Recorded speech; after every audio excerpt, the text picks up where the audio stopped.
आधुनिक भारत 36 उत्तरकालीन मुगल सम्राट। उत्तराधिकार युद्ध में गुरु गोविंद सिंह ने बहादुर शाह का साथ दिया था। बहादुर शाह का पूर्व नाम मुअज्जम था। बहादुर शाह को शाहवे खबर के उपनाम से पुकारा जाता था। जहांदार शाह अपने शासन में लाल कुमारी नाम की वैश्या को हस्तक्षेप करने का आदेश दे रखा था। मुगल कालीन इतिहास में सैयद बंधु हुसैन अली खां एवं अब्दुल्ला खां को शासक निर्माता के रूप में जाना जाता है। जहांदार शाह को लंपट मूर्ख भी कहा जाता था। फर्रुख सियर को मुगल वंश का घृणित कायर कहा गया है।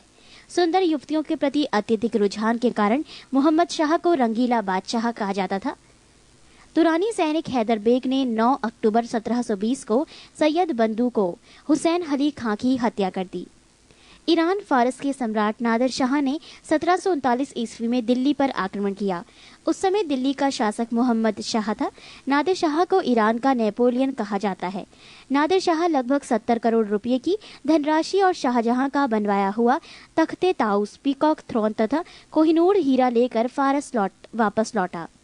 तख्ते ताउस मयूर सिंहासन पर बैठने वाला अंतिम मुगल शासक मोहम्मद शाह था। शाह आलम द्वितीय अली गौहर के शासनकाल में 1803 ईस्वी में अंग्रेजों ने दिल्ली पर कब्जा कर लिया। पानीपत का तृतीय युद्ध 1761 ईस्वी में मराठा एवं अहमद शाह अब्दाली की सेना के बीच हुआ। इस युद्धों में मराठों की हार हुई थी। गुलाम कादिर खान ने 1806 ईस्वी को शाह आलम द्वितीय की हत्या करवा दी। बहादुर शाह द्वितीय जफर अंतिम मुगल सम्राट था। 1857 ईस्वी की क्रांति में भाग लेने के कारण अंग्रेजों द्वारा बहादुर शाह जफर को बंदी बना लिया गया एवं रंगून भेज दिया। अहमद शाह अब्दाली का वास्तविक नाम अहमद खां था।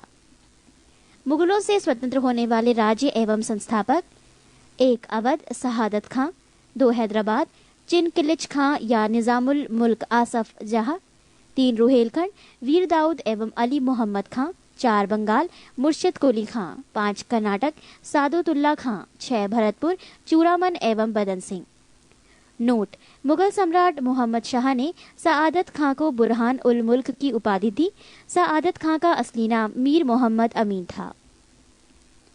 उत्तरकालीन मुगल सम्राट: बहादुर शाह 1707 से 1712 ईस्वी, जहांदार शाह 1712 से 1713 ईस्वी, फर्रुख सियर 1713 से 1719 ईस्वी, मोहम्मद शाह 1719 से 1748 ईस्वी, अहमद शाह 1748 से 1754 ईस्वी, आलमगीर द्वितीय 1754 से 1759 ईस्वी, शाह आलम द्वितीय 1759 से 1806 ईस्वी, अकबर द्वितीय 1806 से 1837 ईस्वी, बहादुर शाह जफर 1837 से 1857 ईस्वी।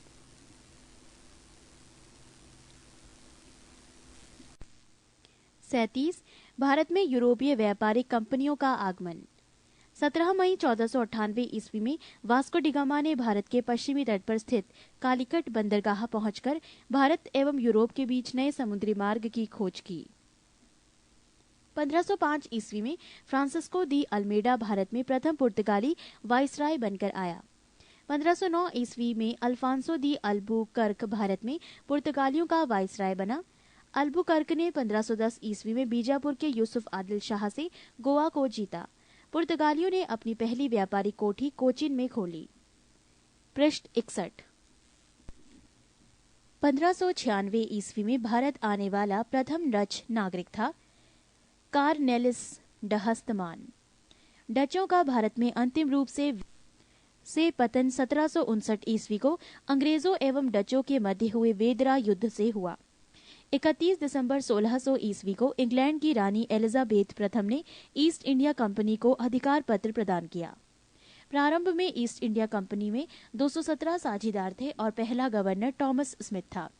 मुगल दरबार में जाने वाला प्रथम अंग्रेज कैप्टन हॉकिंस था, जो जेम्स प्रथम के राजदूत के रूप में 1609 ईस्वी में जहांगीर के दरबार में गया था। 1615 ईस्वी में सम्राट जेम्स प्रथम ने सर टॉमस रो को अपना राजदूत बनाकर मुगल सम्राट जहांगीर के दरबार में भेजा।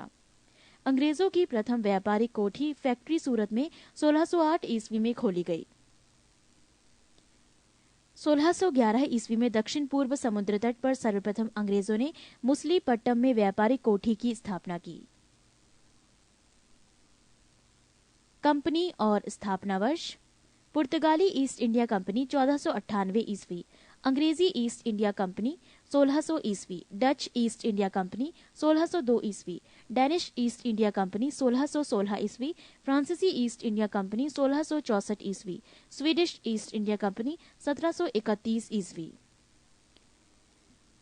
1668 ईस्वी में इंग्लैंड के सम्राट चार्ल्स द्वितीय का विवाह पुर्तगाल की राजकुमारी कैथरीन से होने के कारण चार्ल्स को दहेज के रूप में बंबई प्रांत हुआ था, जिसे उन्होंने 10 पाउंड के वार्षिक किराए पर ईस्ट इंडिया कंपनी को दे दिया। 1698 ईस्वी में अंग्रेजी ईस्ट इंडिया कंपनी ने 3 गांव सुतानुती, कालीघाट एवं गोविंदपुर की जमींदारी 1200 रुपये भुगतान कर प्राप्त की और यहां पर फोर्ट विलियम का निर्माण किया। कालांतर में यही कलकत्ता कोलकाता नगर कहलाया, जिसकी नींव जॉर्ज चारनॉक ने रखी। भारत में फ्रांसीसियों की प्रथम कोठी फ्रैंको कैरों के द्वारा सूरत में 1668 ईस्वी में स्थापित की गई। 1674 ईस्वी में फ्रांसिस मार्टिन ने पौंडीचेरी की स्थापना की। प्रथम कर्नाटक युद्ध 1746 से 48 ईस्वी में ऑस्ट्रिया के उत्तराधिकार युद्ध से प्रभावित था। 1748 ईस्वी में एला शापल की संधि के द्वारा ऑस्ट्रिया का उत्तराधिकार युद्ध समाप्त हो गया और इसी संधि के तहत प्रथम कर्नाटक युद्ध समाप्त हुआ। दूसरा कर्नाटक युद्ध 1749 से 1754 ईस्वी में हुआ। इस युद्ध में फ्रांसीसी गवर्नर डुप्ले की हार हुई, उसे वापस बुला लिया गया और उसकी जगह पर गोडेहू को भारत में अगला फ्रांसीसी गवर्नर बनाया गया। पौंडीचेरी की संधि जनवरी 1755 ईस्वी के साथ युद्ध विराम हुआ। कर्नाटक का तीसरा युद्ध 1756 से 1763 ईस्वी के बीच हुआ, जो 1756 ईस्वी में शुरू हुए सप्तवर्षीय युद्ध का एक अंश था। पेरिस की संधि होने पर यह युद्ध समाप्त हुआ। 1760 ईस्वी में अंग्रेजी सेना ने सर आयरकूट के नेतृत्व में वांडीवाश की लड़ाई में फ्रांसीसियों को बुरी तरह हराया। 1761 ईस्वी में अंग्रेजों ने पौंडीचेरी को फ्रांसीसियों से छीन लिया। 1763 ईस्वी में हुई पेरिस संधि के द्वारा अंग्रेजों ने चंद्रनगर को छोड़कर शेष अन्य प्रदेशों को लौटा दिया, जो 1749 ईस्वी तक फ्रांसीसी कब्जे में थे। ये प्रदेश भारत की आजादी तक फ्रांसीसियों के कब्जे में रहे। पृष्ठ 62। 38 बंगाल पर अंग्रेजों का आधिपत्य। मुगल साम्राज्य के अंतर्गत आने वाले प्रांतों में बंगाल सर्वाधिक संपन्न राज्य था। प्लासी का युद्ध 23 जून 1757 ईस्वी को अंग्रेजों के सेनापति रॉबर्ट क्लाइव एवं बंगाल के नवाब सिराजुद्दौला के बीच हुआ, जिसमें नवाब अपनी सेनापति मीर जाफर की धोखाधड़ी करने के कारण पराजित हुआ। अंग्रेजों ने मीर जाफर को बंगाल का नवाब बनाया। क्लाइव के हाथों के कठपुतली नवाब मीर जाफर को अंग्रेजों ने 1760 ईस्वी में हटाकर उसके दामाद मीर कासिम को बंगाल का नवाब बनाया। बंगाल के नवाब: 1. मुर्शिद कुली खां 1713 से 1727 ईस्वी। 2. शुजाउद्दीन 1727 से 1739 ईस्वी। 3. सरफराज खां 1739 से 1740 ईस्वी। 4. अलीवर्दी खां 1740 से 1756 ईस्वी। 5. सिराजुद्दौला 1756 से 1757 ईस्वी। 6. मीर जाफर 1757 से 1760 ईस्वी। 7. मीर कासिम 1760 से 1763 ईस्वी। 8. मीर जाफर 1763 से 1765 ईस्वी। 9. निजामुद्दौला 1765 से 1766 ईस्वी। 10. शैफुद्दौला 1766 से 1770 ईस्वी। 11. मुबारकुद्दौला 1770 से 1775 ईस्वी। मीर कासिम ने अपनी राजधानी को मुर्शिदाबाद से मुंदेर मुगदलपुर स्थानांतरित किया। बक्सर का युद्ध 1764 ईस्वी में अंग्रेजों एवं मीर कासिम अवध के नवाब शुजाउद्दौला एवं मुगल सम्राट शाह आलम द्वितीय के बीच हुआ। इस युद्ध में भी अंग्रेज विजयी हुए। इस युद्ध में अंग्रेज सेनापति हेक्टर मुनरो था। बक्सर के युद्ध के बाद एक बार फिर मीर कासिम की जगह मीर जाफर को नवाब बना दिया गया।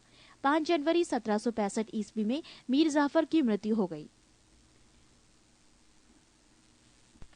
39 अंग्रेजों के मैसूर से संबंध।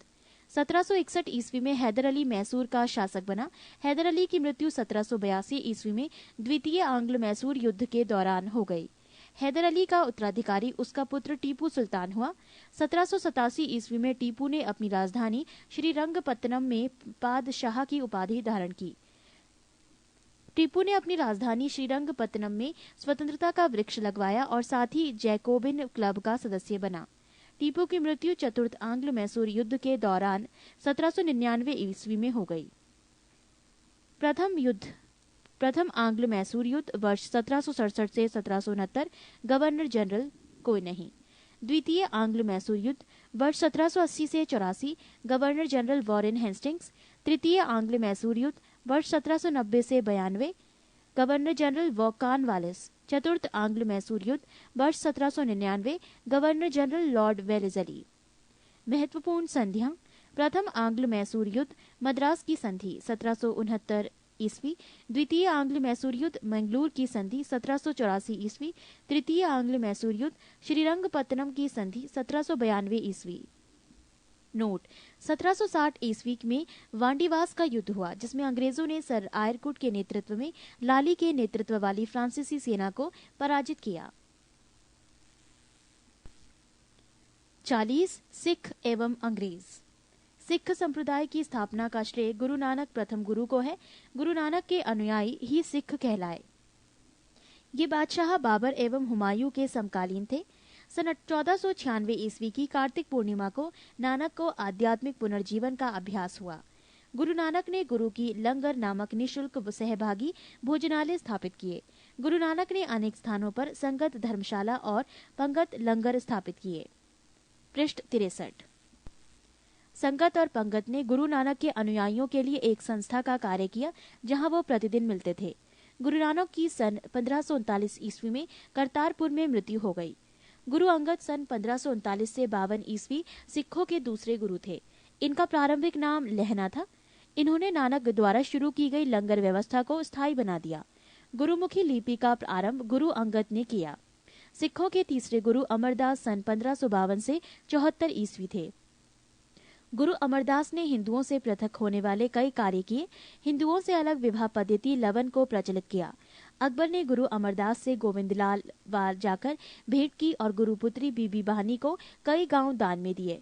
अमरदास ने 22 गद्दियों की स्थापना की और प्रत्येक पर एक महंत की नियुक्ति की। बीबी के पति रामदास सन 1574 से 81 ईस्वी सिखों के चौथे गुरु हुए। अकबर ने बीबी बहानी और 500 बीघा भूमि दी। गुरु रामदास ने इसी भूमि पर अमृतसर नामक जलाशय खुदवाया और अमृतसर नगर की स्थापना की। गुरु रामदास ने अपने तीसरे पुत्र अर्जुन को गुरु का पद सौंपा। इस प्रकार इन्होंने गुरु पद को पैतृक बनाया। गुरु अर्जुन सन 1581 से 1605 ईस्वी सिखों के 5वें गुरु हुए। इन्होंने सिखों के धार्मिक ग्रंथ आदि ग्रंथ की रचना की। इसमें गुरु नानक की प्रेरणाप्रद प्रार्थनाएं और गीत संकलित हैं। गुरु अर्जुन ने अमृतसर जलाशय के मध्य में हरमंदिर साहब का निर्माण करवाया। राजकुमार खुसरो की सहायता करने के कारण जहांगीर ने 1606 ईस्वी में गुरु अर्जुन को मरवा दिया।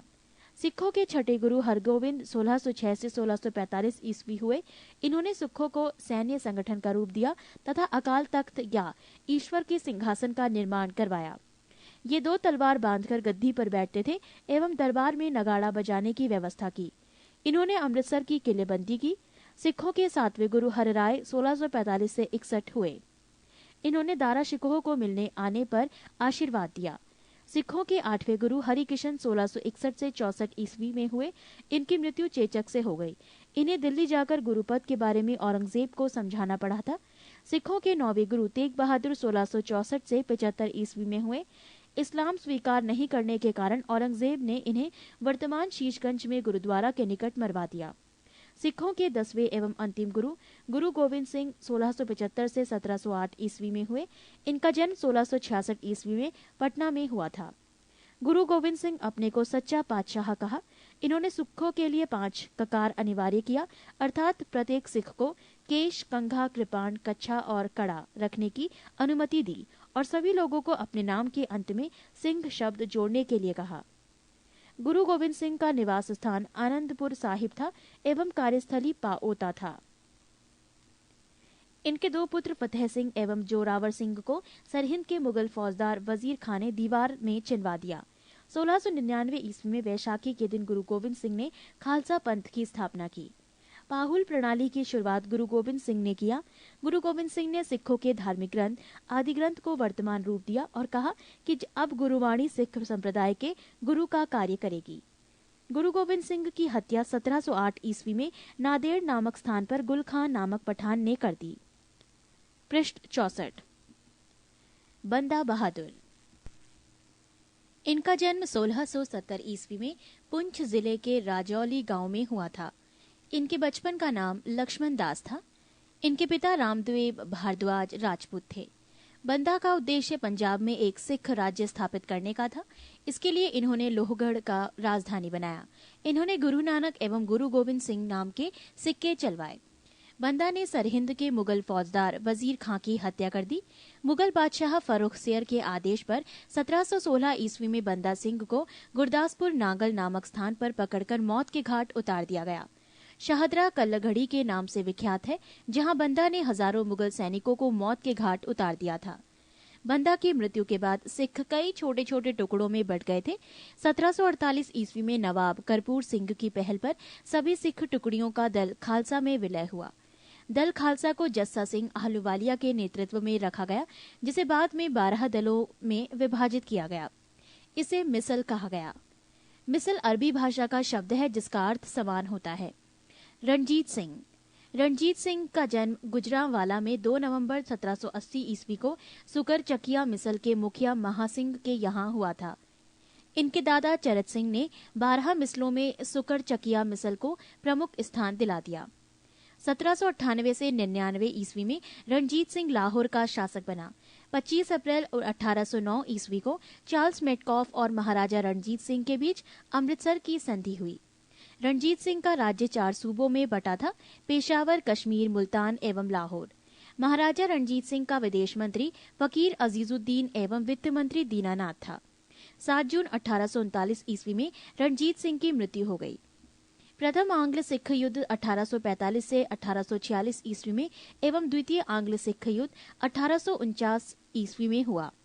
अंग्रेजों एवं सिखों के मध्य हुई संधि: 1. लाहौर की संधि 9 मार्च 1846 ईस्वी। 2. भैरोवाल की संधि 22 दिसंबर 1846 ईस्वी। इस संधि के तहत राजा दलीप सिंह के संरक्षण हेतु अंग्रेजी सेना का प्रवास पंजाब में मान लिया गया।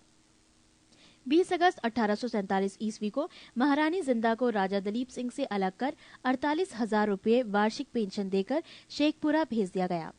द्वितीय आंग्ल सिख युद्ध के दौरान पहली लड़ाई चिलियानवाला की लड़ाई सिख नेता शेर सिंह एवं अंग्रेज कमांडर गफ के मध्य लड़ी गई।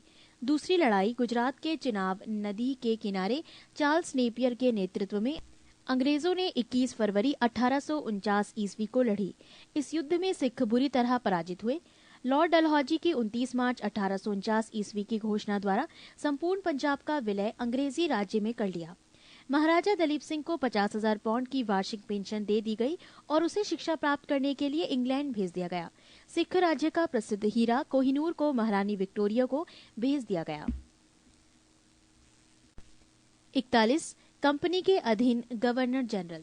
बंगाल के गवर्नर रॉबर्ट क्लाइव 1757 से 60 ईस्वी एवं पुनः 1765 से 67 ईस्वी।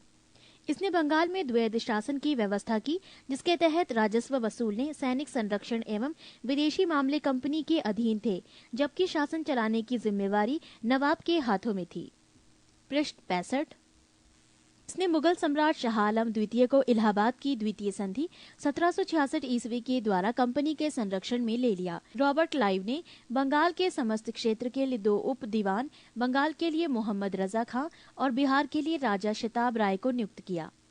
अन्य गवर्नर बरेलास्ट 1767 से 69 ईस्वी, कार्टियर 1769 से 72 ईस्वी, वारेन हेस्टिंग्स 1772 से 74 ईस्वी। कंपनी के अधीन गवर्नर जनरल। रेगुलेटिंग एक्ट 1773 ईस्वी के अनुसार बंगाल के गवर्नर को अब अंग्रेजी क्षेत्रों का गवर्नर जनरल कहा जाने लगा, जिसका कार्यकाल 5 वर्षों का निर्धारित किया गया। मद्रास एवं बंबई के गवर्नर को इसके अधीन कर दिया गया। इस प्रकार भारत में कंपनी के अधीन प्रथम गवर्नर जनरल वॉरेन हेस्टिंग्स 1774 से 85 ईस्वी को हुआ। वॉरेन हेस्टिंग्स 1750 ईस्वी में कंपनी के एक क्लर्क के रूप में कलकत्ता आया था और अपनी कार्यकुशलता के कारण कासिम बाजार का अध्यक्ष, बंगाल का गवर्नर एवं कंपनी का गवर्नर जनरल बना। वॉरेन हेस्टिंग्स 1774 से 85 ईस्वी। इसने राजकीय कोषागार को मुर्शिदाबाद से हटाकर कलकत्ता लाया। 1772 ईस्वी में इसने प्रत्येक जिला में एक फौजदारी तथा दीवानी अदालतों की स्थापना की। इसने 1781 ईस्वी में कलकत्ता में मुस्लिम शिक्षा के विकास के लिए प्रथम मदरसा स्थापित किया। इसी के समय 1792 ईस्वी में जोनाथन डंकन ने बनारस में संस्कृत विद्यालय की स्थापना की।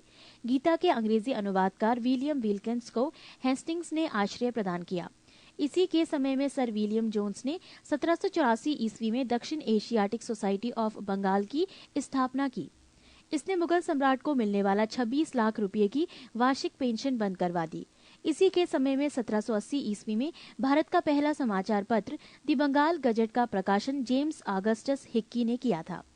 इसी के समय में रेगुलेटिंग एक्ट के तहत 1774 ईस्वी में कलकत्ता में एक उच्च न्यायालय की स्थापना की गई, जिसका अधिकार क्षेत्र कलकत्ता तक था। कलकत्ता के बाहर का मुकदमा तभी सुना जाता था जब दोनों पक्ष सहमत हों। इसने बंगाली ब्राह्मण नंद कुमार पर झूठा आरोप लगाकर न्यायालय से फांसी की सजा दिलवा दी थी। प्रथम आंग्ल मराठा युद्ध 1775 से 82 ईस्वी एवं द्वितीय आंग्ल मैसूर युद्ध 1780 से 84 ईस्वी वारेन हेस्टिंग्स के समय में ही लड़े गए। प्रथम आंग्ल मराठा युद्ध सलबाई की संधि 1782 ईस्वी एवं द्वितीय आंग्ल मैसूर युद्ध मंगलोर की संधि 1784 ईस्वी के द्वारा समाप्त हुए। इसी के काल में बोर्ड ऑफ रेवेन्यू की स्थापना हुई। नोट: पिट्स इंडिया एक्ट 1784 ईस्वी के विरुद्ध में इस्तीफा देकर जब वॉरेन हेस्टिंग्स फरवरी 1785 ईस्वी में इंग्लैंड पहुंचा तो बर्क द्वारा उसके ऊपर महाभियोग लगाया गया। फरवरी 1795 ईस्वी में इसे आरोपों से मुक्त कर दिया गया।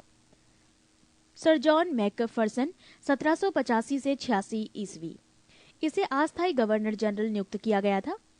लॉर्ड कॉर्नवालिस 1786 से 93 और 1805 ईस्वी इसके समय में जिले के समस्त अधिकार कलेक्टर के हाथों में दे दिए गए। इसने भारतीय न्यायाधीशों से मुक्त जिला फौजदारी अदालतों को समाप्त कर उसके स्थान पर 4 भ्रमण करने वाली अदालतें, जिनमें 3 बंगाल के लिए और 1 बिहार के लिए, नियुक्त की। कॉर्नवालिस ने 1793 ईस्वी में प्रसिद्ध कॉर्नवालिस कोर्ट का निर्माण करवाया, जो शक्तियों के पृथक्करण सिद्धांत पर आधारित था। पृष्ठ 66। पुलिस कर्मचारियों के वेतन में वृद्धि के साथ ही ग्रामीण क्षेत्रों में पुलिस अधिकार प्राप्त जमींदारों को इस अधिकार से वंचित कर दिया। कंपनी के कर्मचारियों के व्यक्तिगत व्यापार पर प्रतिबंध लगा दिया। जिला में पुलिस थाना की स्थापना कर एक दारोगा को इसका इंचार्ज बनाया। भारतीयों के लिए सेना में सूबेदार, जमादार, प्रशासनिक सेवा में मुंसीफ, सदर, अमीन या डिप्टी कलेक्टर से ऊंचा पद नहीं दिया जाता था। इसने 1793 ईस्वी में स्थायी बंदोबस्त की पद्धति लागू की, जिसके तहत जमींदारों को अब भू राजस्व का लगभग 90% यानी 10/11 भाग कंपनी को तथा लगभग 10% 1/11 भाग अपने पास रखना था। स्थायी बंदोबस्त की योजना जॉन शोर ने बनाई थी। इसे बंगाल, बिहार, उड़ीसा, बनारस एवं मद्रास के उत्तरी जिलों में लागू की गई थी। इसमें जमींदार भू राजस्व की दर तय करने के लिए स्वतंत्र थे। कॉर्नवालिस को भारत में नागरिक सेवा का जनक माना जाता है। सर जॉन शोर 1793 से 98 ईस्वी इसने अहस्तक्षेप नीति अपनाई। लॉर्ड वेलेजली 1798 से 1805 ईस्वी इसने सहायक संधि की पद्धति शुरू की। भारत में सहायक संधि का प्रयोग वेलेजली से पूर्व फ्रांसीसी गवर्नर डुप्ले ने किया था। सहायक संधि करने वाले राज्य थे हैदराबाद 1798 ईस्वी, मैसूर 1799 ईस्वी, तंजौर अक्टूबर 1799 ईस्वी, अवध 1801 ईस्वी, पेशवा दिसंबर 1801 ईस्वी, बरार एवं भोंसले दिसंबर 1803 ईस्वी, सिंधिया 1804 ईस्वी एवं अन्य सहायक संधि करने वाले राज्य जोधपुर, जयपुर, मछेड़ी, बूंदी तथा भरतपुर। इसी के समय टीपू सुल्तान चौथे आंग्ल मैसूर युद्ध 1799 ईस्वी में मारा गया। इसी ने कलकत्ता में नागरिक सेवा में भर्ती किए गए युवकों को प्रशिक्षित करने के लिए फोर्ट विलियम कॉलेज की स्थापना की। ये स्वयं को बंगाल का शेर कहा करता था। लॉर्ड कॉर्नवालिस का 1805 ईस्वी दूसरा कार्यकाल शुरू हुआ, परंतु शीघ्र ही इसकी मृत्यु हो गई। सर जॉर्ज वारलो 1805 से 1807 ईस्वी वेल्लोर में सिपाही विद्रोह इसके काल की महत्वपूर्ण घटना है। लॉर्ड मिंटो प्रथम 1807 से 1813 ईस्वी इसके काल में रणजीत सिंह एवं अंग्रेजों के बीच 25 अप्रैल 1809 ईस्वी को अमृतसर की संधि हुई। इसी के समय चार्टर एक्ट 1813 पास हुआ। लॉर्ड हेस्टिंग्स 1813 से 1823 ईस्वी इसी के समय आंग्ल नेपाल युद्ध 1814 से 16 ईस्वी में हुई। इसमें नेपाल के अमर सिंह थापा को आत्मसमर्पण करना पड़ा। मार्च 1816 ईस्वी में अंग्रेजों एवं गोरखों के बीच सगोली की संधि के द्वारा आंग्ल नेपाल युद्ध का अंत हुआ। इसके समय में पिंडारियों का दमन कर दिया गया। पिंडारियों के प्रमुख नेताओं में वासिल मोहम्मद, चीतू एवं करीम खां थे। इसने मराठों की शक्ति को अंतिम रूप से नष्ट कर दिया। इसने प्रेस पर लगे प्रतिबंध को समाप्त कर प्रेस के मार्गदर्शन के लिए नियम बनाए। इसी के समय 1822 ईस्वी का टेनेंसी एक्ट या काश्तकारी अधिनियम लागू किया गया। पृष्ठ 67।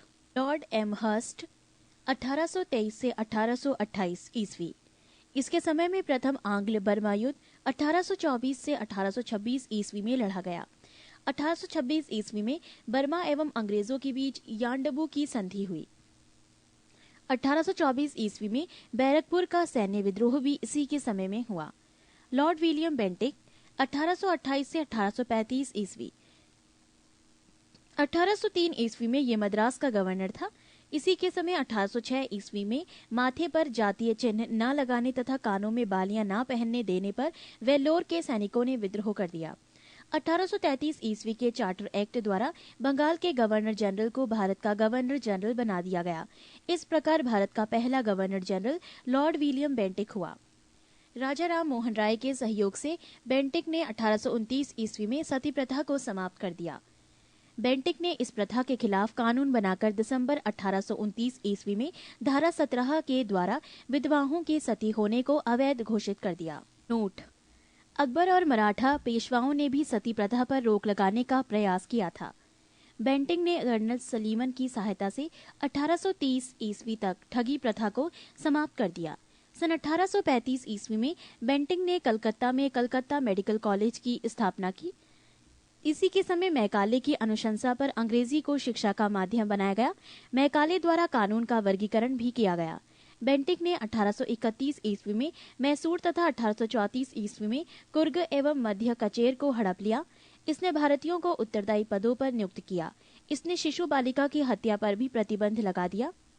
चार्ल्स मेटकॉफ 1835 से 36 ईस्वी। इसने अपने एक वर्ष के कार्यकाल में प्रेस पर से नियंत्रण हटाया। इसीलिए इसे भारतीय प्रेस को मुक्तिदाता कहा जाता है। लॉर्ड आकलैंड 1836 से 42 ईस्वी। इसके समय की सबसे महत्वपूर्ण घटना है प्रथम आंग्ल अफगान युद्ध 1839 से 42 ईस्वी। 1839 ईस्वी में इसने कलकत्ता से दिल्ली तक ग्रांड ट्रंक रोड का मरम्मत करवाया। लॉर्ड एलनबरो 1842 से 44 ईस्वी। प्रथम आंग्ल अफगान युद्ध समाप्त हुआ। सिंध को अगस्त 1843 ईस्वी में पूर्ण रूप से ब्रिटिश साम्राज्य में मिला लिया गया।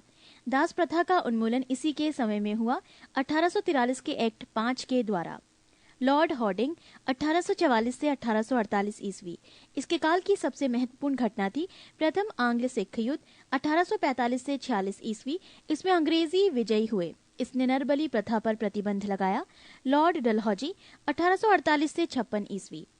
द्वितीय आंग्ल सिख युद्ध 1848 से 49 ईस्वी तथा पंजाब का ब्रिटिश शासन में विलय 1849 ईस्वी। जगत प्रसिद्ध सिख राज्य का प्रसिद्ध हीरा कोहिनूर महारानी विक्टोरिया को भेज दिया गया। द्वितीय आंग्ल बर्मा युद्ध और सन 1852 ईस्वी में लोअर बर्मा एवं पीगू को अंग्रेजी राज्य में मिला लिया गया। डलहौजी ने सिक्किम पर 2 अंग्रेज डॉक्टरों के साथ दुर्व्यवहार का आरोप लगाकर सन 1850 ईस्वी में उस पर अधिकार कर लिया।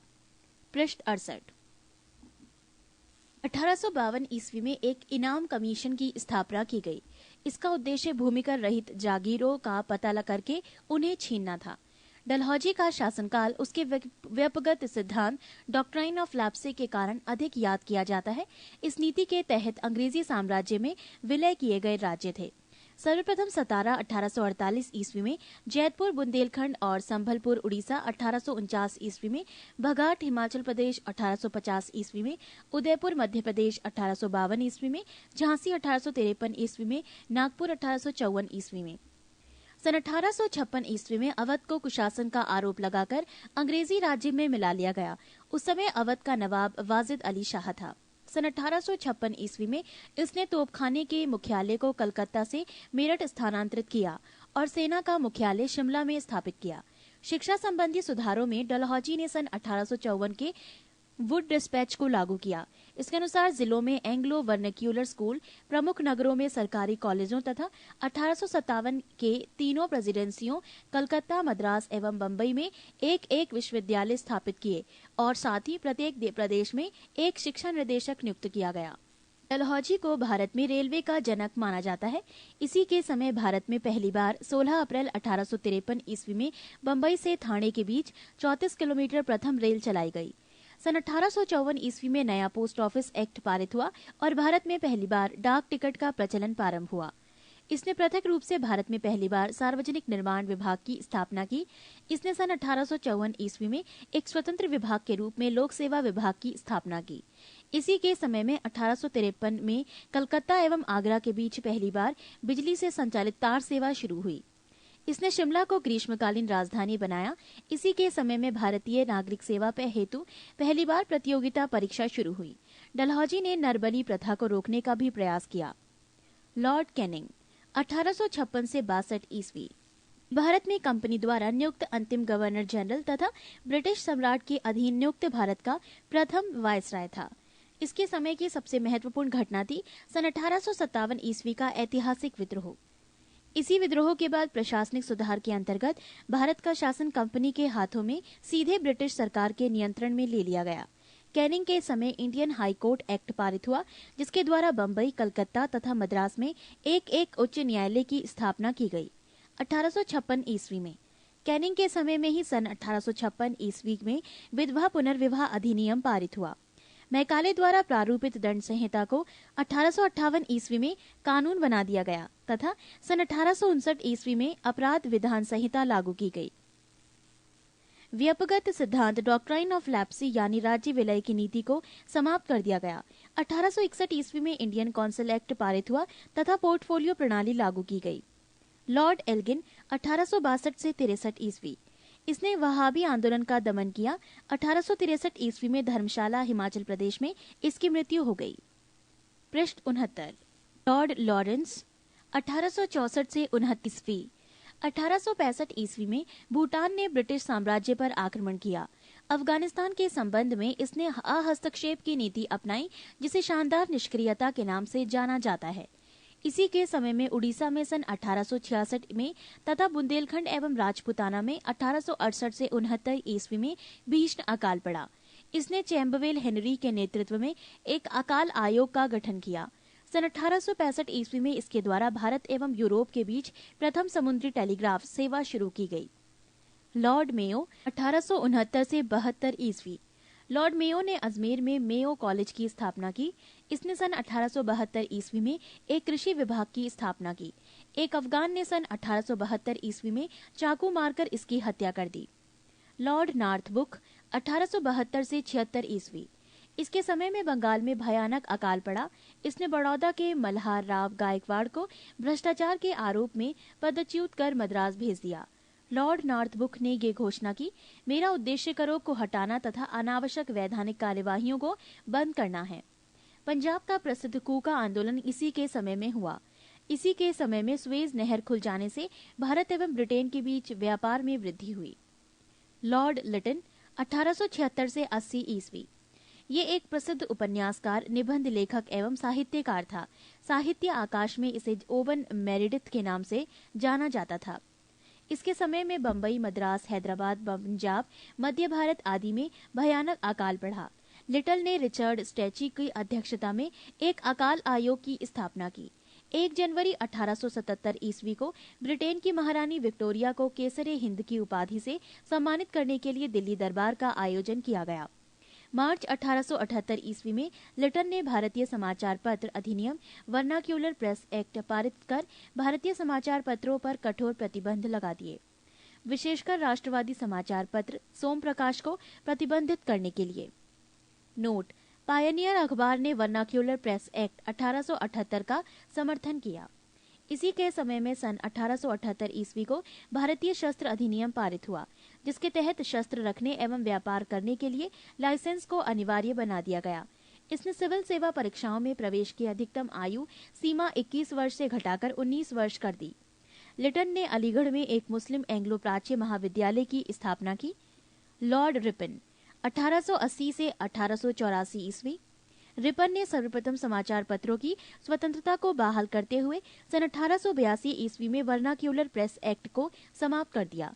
इसने सिविल सेवा में प्रवेश की आयु को 19 वर्ष से बढ़ाकर 21 वर्ष कर दिया। इसने स्थानीय स्वशासन की शुरुआत की। इसके समय में ही भारत में सन 1881 ईस्वी में सर्वप्रथम नियमित जनगणना करवाई गई। तब से लेकर अब तक प्रत्येक 10 वर्ष के अंतराल पर जनगणना की जाती है। नोट: भारत में पहली बार जनगणना सन 1872 ईस्वी में हुई। पृष्ठ 70। रिपन के द्वारा ही सन 1881 ईस्वी में प्रथम कारखाना अधिनियम लाया गया। रिपन के समय में शैक्षिक सुधारों के अंतर्गत विलियम हंटर की अध्यक्षता में एक आयोग गठित किया गया।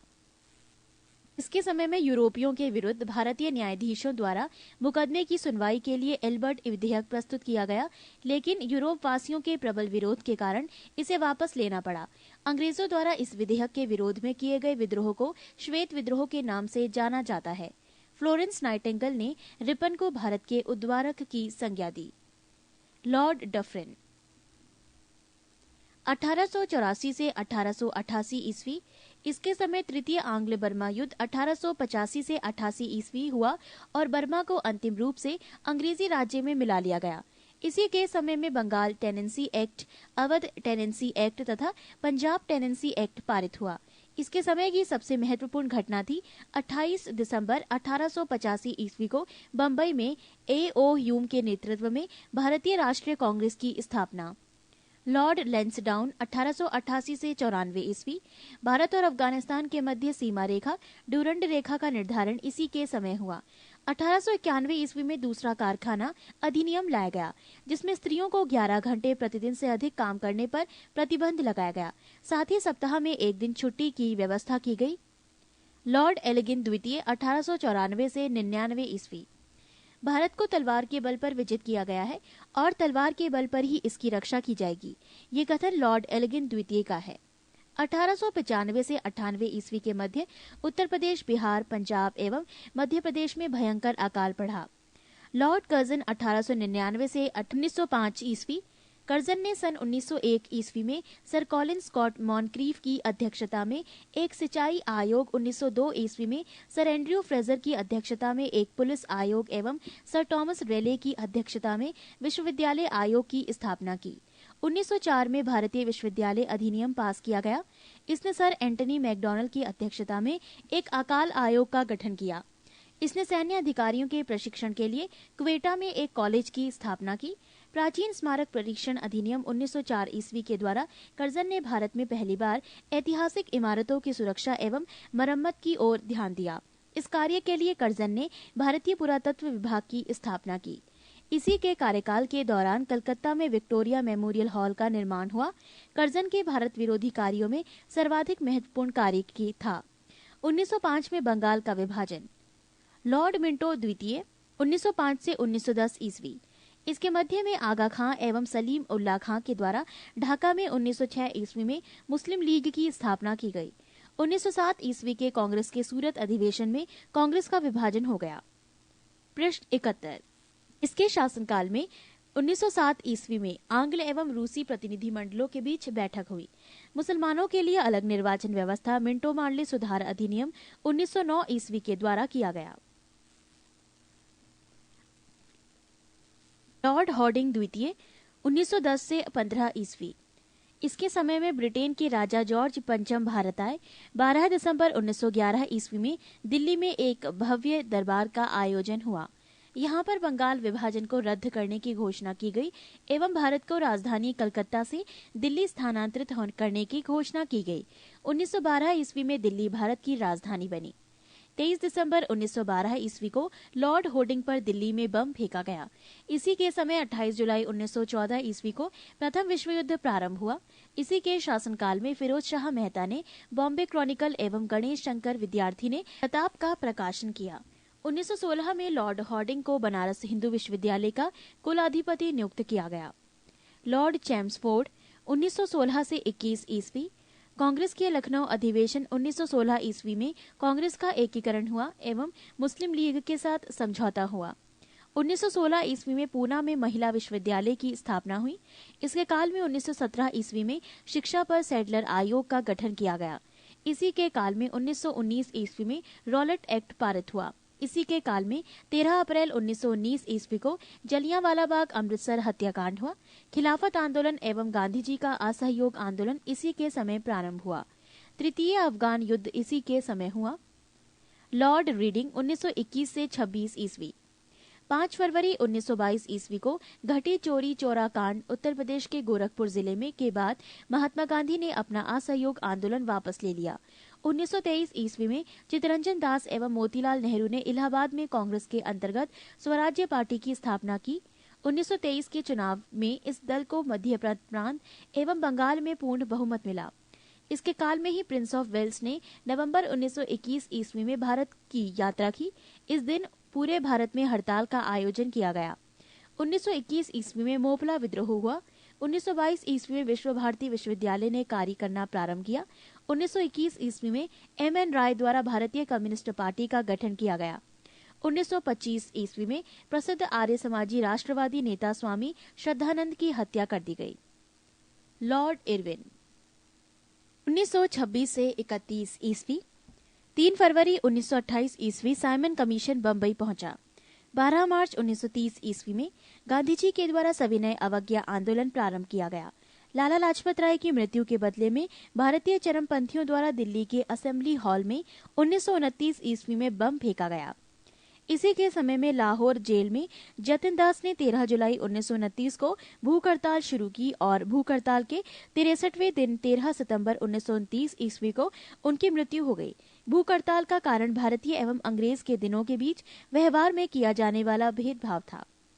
1929 ईस्वी में कांग्रेस के लाहौर अधिवेशन में पूर्ण स्वराज्य का लक्ष्य निर्धारित किया गया और 26 जनवरी 1930 ईस्वी को स्वतंत्रता दिवस मनाने की घोषणा की गई। पृष्ठ 72। 12 नवंबर 1930 ईस्वी को लंदन में प्रथम गोलमेज सम्मेलन हुआ। इस सम्मेलन में कांग्रेस ने भाग नहीं लिया। 5 मार्च 1931 ईस्वी को गांधी इरविन समझौते पर हस्ताक्षर किया गया और साथ ही सविनय अवज्ञा आंदोलन को स्थगित किया गया। लॉर्ड वेलिंगटन 1931 से 36 ईस्वी। इसके समय में लंदन में 7 सितंबर से 1 दिसंबर 1931 ईस्वी तक द्वितीय गोलमेज सम्मेलन का आयोजन हुआ। इस सम्मेलन में कांग्रेस ने भी भाग लिया। कांग्रेस का प्रतिनिधित्व महात्मा गांधी ने किया। दूसरे गोलमेज सम्मेलन की असफलता के बाद महात्मा गांधी ने 3 जनवरी 1932 ईस्वी को दोबारा सविनय अवज्ञा आंदोलन प्रारंभ किया। 16 अगस्त 1932 ईस्वी में रैमसे मैकडॉनल्ड ने विवादास्पद सांप्रदायिक पंचायत की घोषणा की। इसके अनुसार दलितों को हिंदुओं से अलग मानकर उन्हें अलग प्रतिनिधित्व देने का कहा गया और दलित वर्गों के लिए अलग निर्वाचन मंडल का प्रावधान किया गया। इससे गांधी जी बहुत दुखी हुए और इन्होंने इसे हटाने के लिए आमरण उपवास आरंभ कर दिया। अंत में एक समझौता, जिसे प्रायः पूना समझौता कहते हैं, किया गया है, जिसमें दलित वर्गों के लिए साधारण वर्गों में ही सीटों का आरक्षण किया गया। पूना समझौता 24 सितंबर 1932 को हुआ। 17 नवंबर से 24 दिसंबर 1932 ईस्वी तक लंदन में तृतीय गोलमेज सम्मेलन का आयोजन हुआ। कांग्रेस ने इसमें भाग नहीं लिया। बिहार में 1934 ईस्वी में भयंकर भूकंप आया। भारत सरकार अधिनियम 1935 पास किया गया। लॉर्ड वेलिंगटन ने कांग्रेस के बंबई अधिवेशन 1915 ईस्वी में हिस्सा लिया था। इस अधिवेशन की अध्यक्षता सर सत्येंद्र प्रसन्न सिन्हा ने की थी। लॉर्ड लिथगो 1936 से 43 ईस्वी। इसके समय में पहली बार चुनाव कराए गए। कांग्रेस ने 11 में से 7 प्रांतों में अपनी सरकारें बनाई। 1 सितंबर 1939 ईस्वी को द्वितीय विश्व युद्ध प्रारंभ हुआ। ब्रिटिश सरकार ने बिना भारतीयों से पूछे भारत को भी युद्ध में झोंक दिया। कांग्रेस ने इसका विरोध करते हुए नारा दिया, ना कोई भाई ना कोई पाई, और इसने अपने द्वारा शासित प्रांतों के सभी मंत्रिमंडलों को त्यागपत्र दे दिया। 1 मई 1939 ईस्वी में सुभाष चंद्र बोस ने फॉरवर्ड ब्लॉक नाम की एक नई पार्टी बनाई। 1940 ईस्वी में लीग के लाहौर अधिवेशन में पहली बार पाकिस्तान की मांग की गई। 8 अगस्त 1940 ईस्वी को अगस्त प्रस्ताव अंग्रेजों के द्वारा लाया गया। 1942 ईस्वी में क्रिप्स मिशन भारत आया। 9 अगस्त 1942 ईस्वी को कांग्रेस ने भारत छोड़ो आंदोलन प्रारंभ किया। 1943 ईस्वी में बंगाल में भयानक अकाल पड़ा। लॉर्ड वेवेल 1944 से 47 ईस्वी। शिमला समझौता 1945 ईस्वी में हुआ। कैबिनेट मिशन 1946 ईस्वी में भारत आया। इस मिशन के सदस्य थे Stafford Cripps, Pethick Lawrence, A.B. Alexander. 20 फरवरी 1947 ईस्वी में प्रधानमंत्री Lord Clement Attlee Labour Party ने हाउस ऑफ कॉमन्स में ये घोषणा की कि जून 1948 ईस्वी तक प्रभुसत्ता भारतीयों के हाथ में दे देंगे। पृष्ठ 73। लॉर्ड माउंटबेटन, मार्च 1947 से जून 1948 ईस्वी। 4 जुलाई 1947 ईस्वी को ब्रिटिश संसद में एटली द्वारा भारतीय स्वतंत्रता विधेयक प्रस्तुत किया गया, जिसे 18 जुलाई को स्वीकृति मिली। विधेयक के अनुसार भारत और पाकिस्तान 2 स्वतंत्र राष्ट्रों की घोषणा की गई। 15 अगस्त 1947 ईस्वी को भारत स्वतंत्र हुआ। स्वतंत्र भारत का प्रथम गवर्नर जनरल लॉर्ड माउंटबेटन हुए। नोट: स्वतंत्र भारत के प्रथम एवं अंतिम भारतीय गवर्नर जनरल चक्रवर्ती राजगोपालाचारी हुए।